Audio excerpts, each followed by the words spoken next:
The first thing they teach you in correctional officer training is that a dead inmate stays dead. On October 14th, 2019, at 11:47 p.m., I learned that everything I knew about finality was wrong.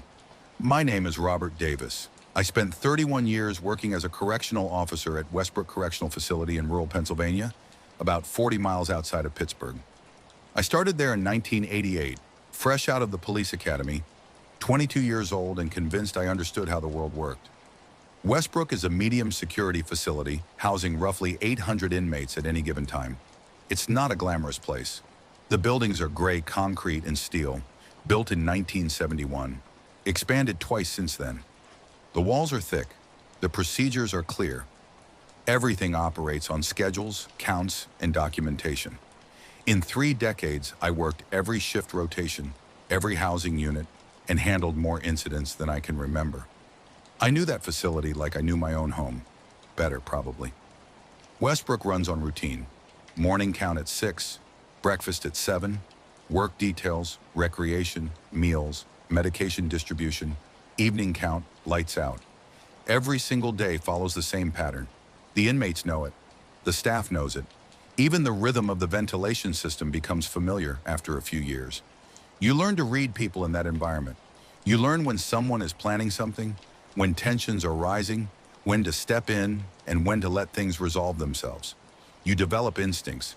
In 31 years, those instincts never failed me. I was good at my job. I took pride in that. I was assigned to D Block for most of my career. D Block housed general population inmates, nonviolent offenders mostly, guys doing time for theft, fraud, drug possession. It was as close to calm as a prison gets. 2 tiers, 48 cells total, communal areas for meals and recreation. I knew most of those men by name. I knew their cases, their families, their release dates. That kind of familiarity is important. It keeps things stable.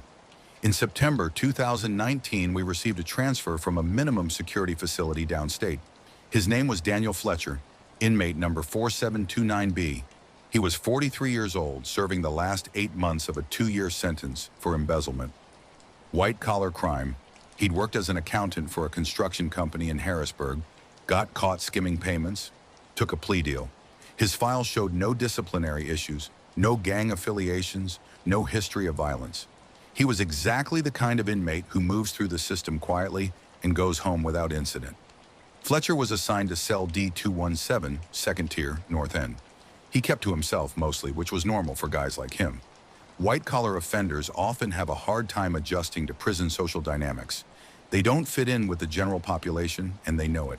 Fletcher spent most of his free time in the library or writing letters.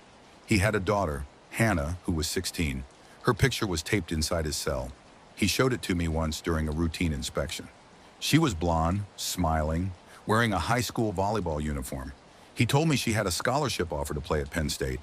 He was trying to get approved for work release so he could attend her graduation in June. He seemed like a decent man who'd made a bad choice and was paying for it. The other officers barely noticed him. In a facility of 800 inmates, the quiet ones fade into the background. That's not a criticism, it's just reality. You focus on the problems, the threats, the ones who might hurt someone or hurt themselves. Fletcher required no focus. He followed the rules. He attended his counseling sessions. He worked in the kitchen without complaint. His release date was May 2020. Everything about his situation was completely unremarkable. On October 14th, 2019, I was working the evening shift, 3 p.m. to 11 p.m. It was a Monday. I remember because Mondays were always quieter after the weekend visits ended. The energy in the block settled down. Dinner was served at 5:30. Fletcher ate in the common area with everyone else. Meatloaf, mashed potatoes, green beans. Standard menu. I was supervising the meal from my usual position near the stairs. Fletcher sat alone at a table near the windows. He ate slowly, methodically. He didn't speak to anyone. At 6:15, he returned his tray and went back to his cell. I noted nothing unusual about his behavior or appearance. At 7 p.m., we conducted the routine evening security check.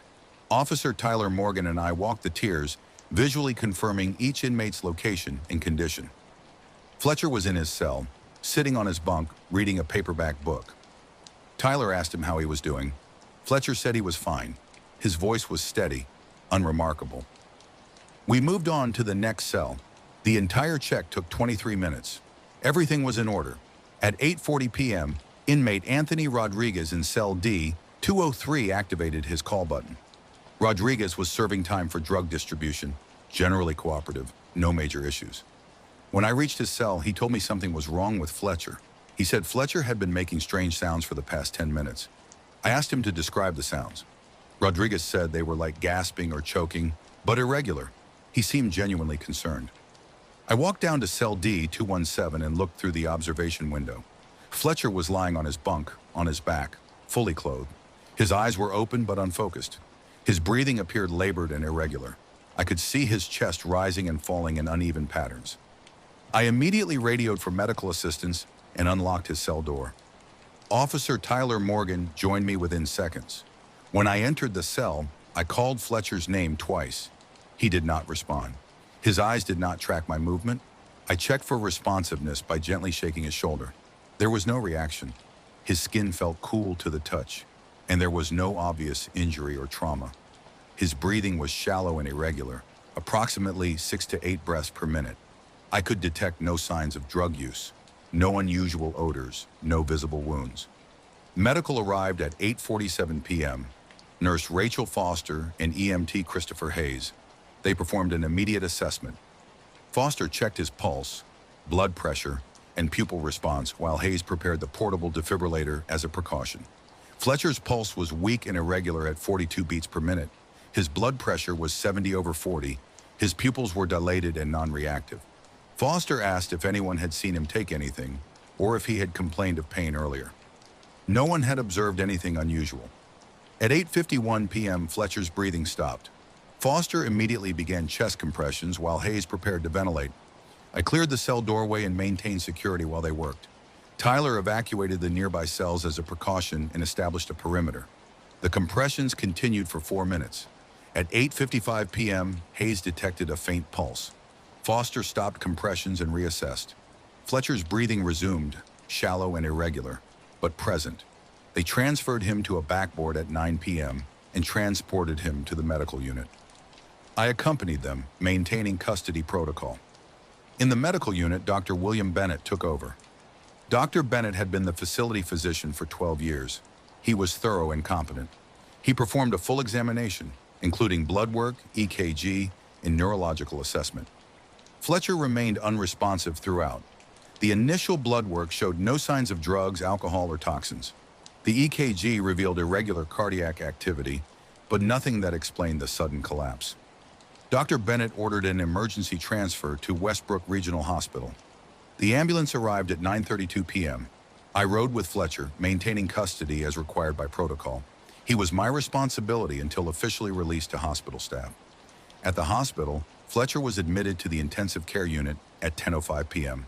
The attending physician, Dr. Sarah Mitchell, performed additional tests including a CT scan and full metabolic panel. I remained in the hallway outside the ICU, completing incident documentation on my phone and coordinating with the facility. At 10:48 p.m., Dr. Mitchell came out to speak with me. She said Fletcher had suffered what appeared to be a massive cerebral hemorrhage. The CT scan showed significant bleeding in his brain. She said the damage was catastrophic and irreversible. She asked if he had any family who should be contacted. I provided the information from his file. His daughter Hannah was his next of kin. His ex-wife had custody. The hospital's social worker made the notifications. I stayed at the hospital, maintaining custody, even though Fletcher was unconscious and no longer a flight risk. That was protocol. At 11:19 p.m., Fletcher's vital signs began to fail. Dr. Mitchell and 2 nurses responded immediately. I watched through the ICU window as they attempted resuscitation. The heart monitor showed erratic activity, then flatlined. They performed chest compressions for 6 minutes. They administered emergency medications. Nothing worked. At 11:27 p.m., Dr. Mitchell called the time of death. She checked for pulse, heartbeat, and breathing, all absent. She noted the time in her chart. She asked the nurse to prepare the body. I watched them disconnect the monitors and cover him with a sheet. Dr. Mitchell came out and confirmed to me directly that Daniel Fletcher, inmate 4729B, was deceased. She signed the preliminary death certificate at 11:31 p.m. I documented the time and circumstances in my incident report. I called the facility and spoke with the shift commander, Lieutenant Kevin Sullivan. I provided a full briefing on the situation. Sullivan instructed me to remain at the hospital until the body was transferred to the county morgue for autopsy, as required in all inmate deaths. I agreed and settled into a chair in the hallway. The hospital was quiet at that hour. A few nurses moved through the corridors. The ICU hummed with the sound of machines from other rooms. I felt tired and somewhat shaken. Death was not new to me, but Fletcher's collapse had been so sudden, so complete. There had been no warning, no apparent cause. At 12:13 a.m., approximately 46 minutes after the time of death was called, I heard shouting from inside the ICU. I stood up immediately. A nurse ran out of Fletcher's room and yelled for Dr. Mitchell. Her voice was panicked. I moved toward the room but stayed outside the doorway, maintaining protocol. Dr. Mitchell ran past me and into the room. Through the window, I saw Fletcher sitting upright on the bed. The sheet that had covered him was on the floor. His eyes were open. He was moving his head, looking around the room. Dr. Mitchell approached him cautiously. I could see her speaking to him, though I couldn't hear the words through the glass. She reached out and touched his shoulder. He turned to look at her. I stood completely still. My mind attempted to rationalize what I was seeing. I thought perhaps the death had been called prematurely. Perhaps they had missed a faint pulse. Perhaps he had been in some kind of coma or unresponsive state that mimicked death. But I had watched them check. I had watched them confirm. I had heard Dr. Mitchell call the time. I had seen them cover his body. Dr. Mitchell came out of the room 30 seconds later. Her face was pale. She looked at me and said, "I don't understand what's happening." She said those exact words. She went to the nurse's station and picked up the phone. Within 5 minutes, 3 more doctors arrived. They went into Fletcher's room. I watched through the window as they examined him, checked monitors, spoke to him. Fletcher appeared confused but alert. He responded to their questions. He moved his arms and legs normally. One of the doctors came out and asked me if I had witnessed the initial incident at the prison. I confirmed that I had. He asked me to describe exactly what I had seen. I provided the full account, including the collapse, the failed breathing, the resuscitation, the transport. He listened without interrupting. When I finished, he said, "That's consistent with what the records show." Then he said, "But his current condition shows no signs of cerebral hemorrhage, no signs of any neurological damage at all." They performed another CT scan at 1:15 a.m. I waited in the hallway while they worked. Dr. Mitchell came out at 2:03 a.m. and asked to speak with me privately. We went into a small consultation room. She sat down and placed the CT scan images on the table between us. She said, "The hemorrhage is gone, completely gone. The brain tissue shows no damage, no scarring, no indication that anything catastrophic occurred. His vital signs are completely normal. His neurological function is completely normal." I asked how that was possible. She said she didn't know. She said that kind of recovery doesn't happen. She said brain tissue doesn't regenerate in 46 minutes. She said massive hemorrhages don't simply disappear. She used the word impossible 3 times during that conversation. She asked if there was any chance the initial CT scan had been wrong. I reminded her that I had witnessed the death. I had seen him stop breathing. I had seen him flatlined. She acknowledged this. She had no explanation. They kept Fletcher under observation for the next 6 hours.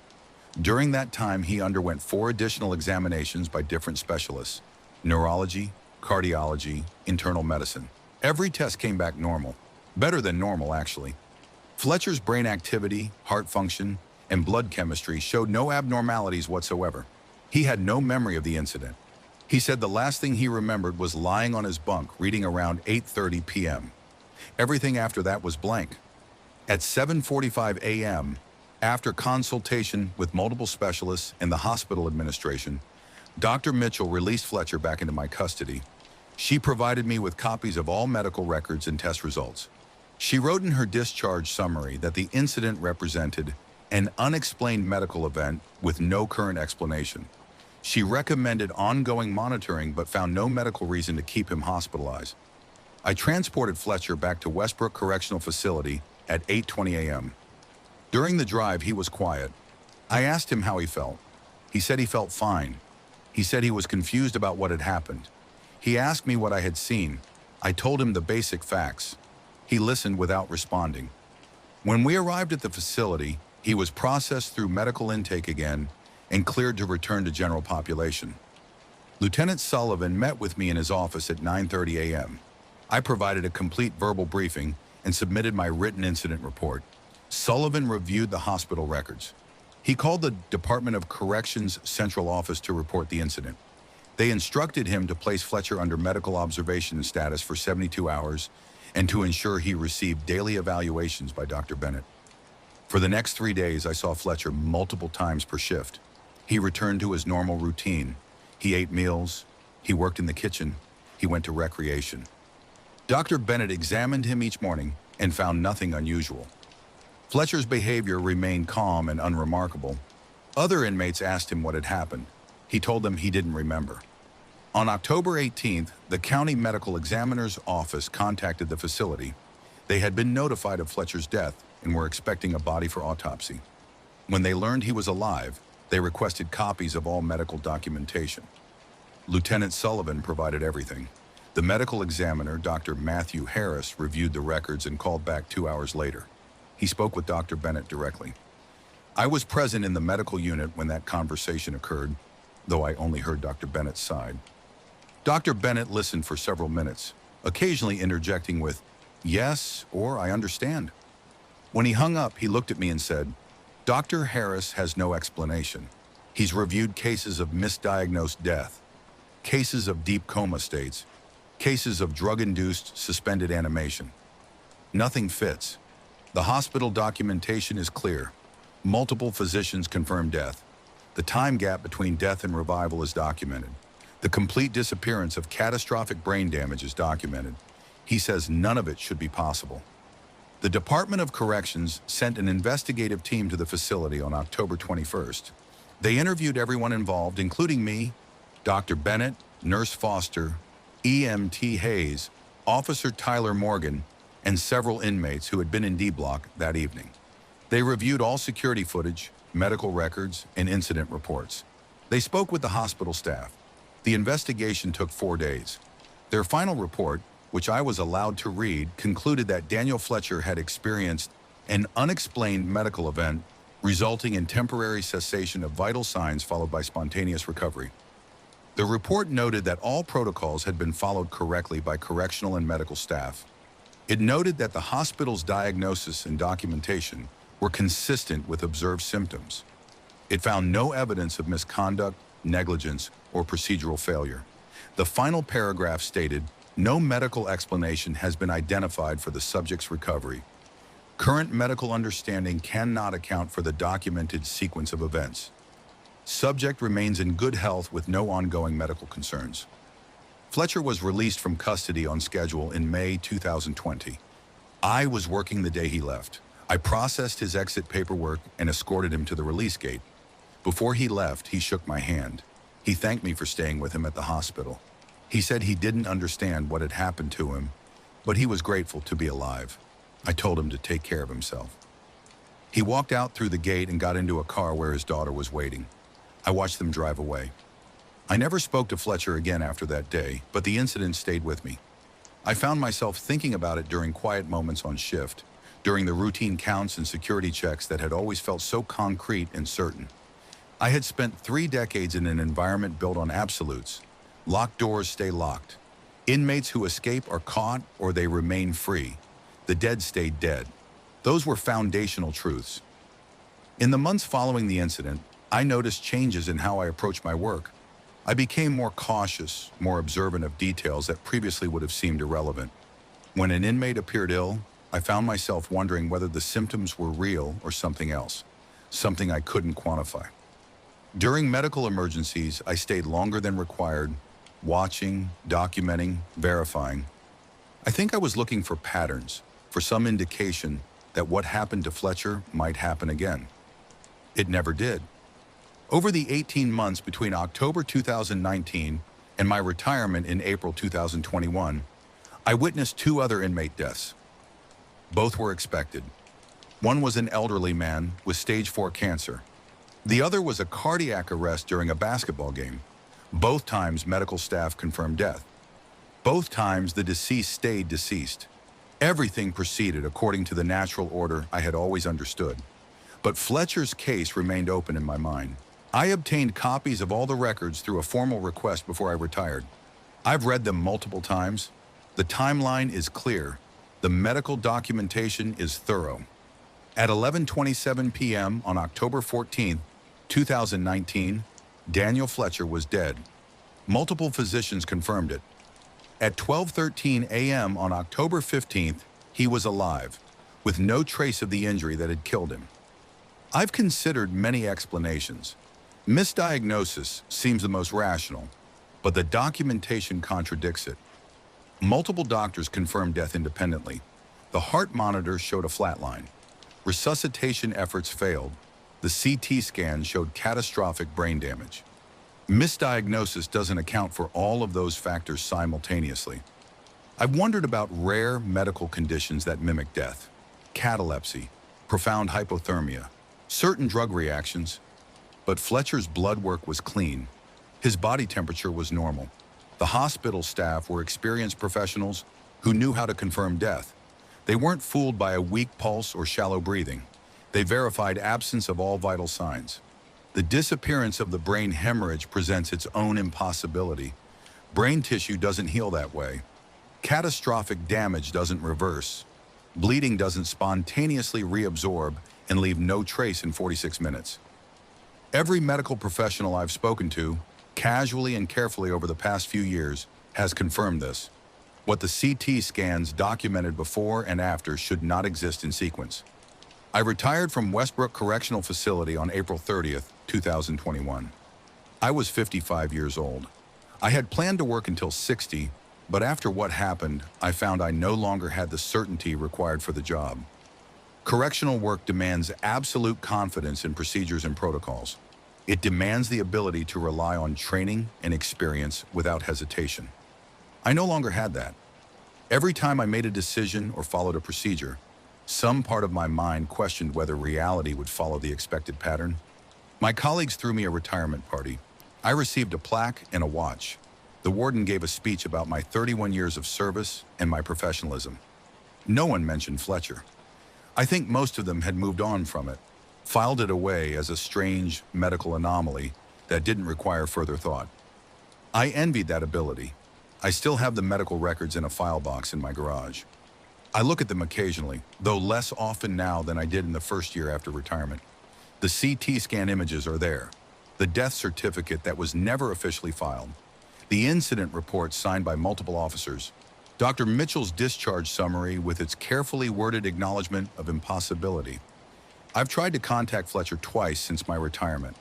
I found an address through public records and sent a letter in June 2021. I asked if he'd be willing to speak with me about what happened. I explained that I wasn't looking for anything specific, just trying to understand. The letter was never returned, but I received no response. I sent a second letter in October 2022. Again, no response. I understand. He served his time. He's rebuilding his life.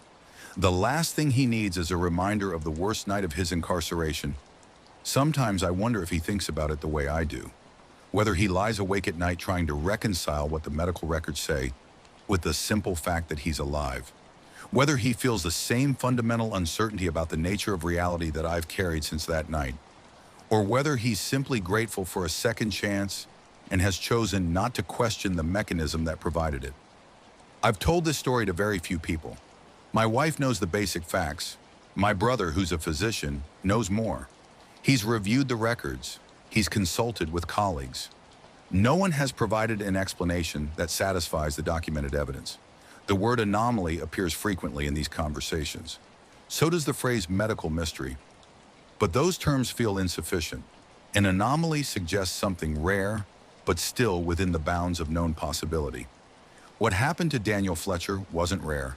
It was impossible. The first thing they teach you in correctional officer training is that a dead inmate stays dead.